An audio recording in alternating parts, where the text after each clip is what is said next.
ഈ ഒരു പണക്കാരൻ രഹസ്യമായി ഒരു പോർഷ്യയുടെ കീ ഒരു ജാറിൽ ഒളിപ്പിച്ച ശേഷം അത് ഗിഫ്റ്റായി അവന്റെ ഗേൾഫ്രണ്ടിന് കൊടുക്കുന്നു. എന്നാൽ ആ ജാറ് കണ്ട് അവൾക്ക് സന്തോഷമാകുമെന്ന് കരുതിയവൻ അതൊട്ടും ഇഷ്ടപ്പെടാത്ത ആ പെൺകുട്ടി ഉടനെ ആ ഗിഫ്റ്റിന്റെ ഫോട്ടോ എടുത്ത് അവളുടെ ഫ്രണ്ട്സിന് അയച്ചു കൊടുത്തു.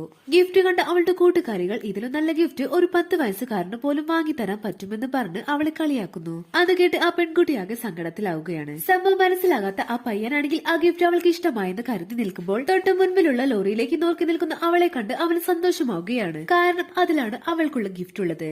ആ ഒരു പോർഷ്യ കാർ കണ്ട് സന്തോഷത്തോടെ അവൾ ഫോട്ടോ എടുത്ത് അവളുടെ ഫ്രണ്ട്സിന് അയച്ചു കൊടുക്കുന്നു. അവർ മറ്റുള്ളവർക്ക് കൊടുക്കുന്ന ഗിഫ്റ്റും തന്റെ ബോയ് ഫ്രണ്ട് തനിക്ക് വാങ്ങി തന്ന ഗിഫ്റ്റും കമ്പയർ ചെയ്ത് അവളെ കളിയാക്കുന്നു. അവരിപ്പോൾ അവളുടെ ബർത്ത്ഡേ പാർട്ടി നടക്കുന്ന ഹോട്ടലിലേക്ക് എത്തുകയും അവൾ ആ ഒരു ഗിഫ്റ്റിന്റെ ബോക്സ് എടുക്കാതെ പോകുന്നത് കണ്ട് അത് കാര്യമാക്കാതെ അവൻ ആ ബോക്സുമായി കയറി പോകുന്നത് കണ്ട് ദേഷ്യം തോന്നി അവൾ അവനുമായി ബ്രേക്കപ്പ് ചെയ്യാനും അവളുടെ കൂട്ടുകാരിയോട് ആ ബർത്ത്ഡേ പാർട്ടിയിൽ വെച്ച് അവനെ നാണക്കെടുത്താൻ വേണ്ടി അവൾ പ്ലാൻ ചെയ്യുകയാണ്. ആ സമയം അവൻ രഹസ്യമായി അവന്റെ സ്റ്റാഫിനോട് ആ കാർ പുറത്തിറക്കാൻ പറയുന്നു. ആ പാർട്ടിയിലേക്ക് എത്തിയ അവളുടെ ഫ്രണ്ട്സ് അവൾക്ക് കൊടുത്ത ഗിഫ്റ്റ് എല്ലാം കാണിച്ച് അവന്റെ ഗിഫ്റ്റുമായി കമ്പയർ ചെയ്ത് അവരെല്ലാരും ചേർന്ന് അപമാനിക്കുകയാണ്. ഇതെല്ലാം കേട്ട് അവൻ ആ കുപ്പിയിലുണ്ടായിരുന്ന ഓരോ സ്റ്റാർസും അവൻ തന്റെ കൈകൊണ്ടുണ്ടാക്കിയതാണെന്ന് പറഞ്ഞെങ്കിലും അവളുടെ കൂട്ടുകാരികളുടെ മുന്നിൽ അവളുടെ മാനം കാക്കാൻ അവൾ ദേഷ്യത്തോടെ ആ ജാർ നിലത്തിട്ട് പൊട്ടിക്കുകയാണ്. അപ്പോഴാണ് അതിനകത്തുണ്ടായിരുന്ന പോഷിക്കാരന്റെ കീ കണ്ട് ആ പെൺകുട്ടികളാകെ ഷോക്കാകുന്നത്. അവൾ ചെയ്ത തെറ്റു മറന്ന് ആ കീ അവൾക്ക് കൊടുക്കാൻ അവർ പറഞ്ഞെങ്കിലും 7 വർഷത്തെ പ്രണയം ഒറ്റ നിമിഷം കൊണ്ട് ഇല്ലാതാക്കി അവളോട് അവന് ക്ഷമിക്കാൻ തയ്യാറായില്ല.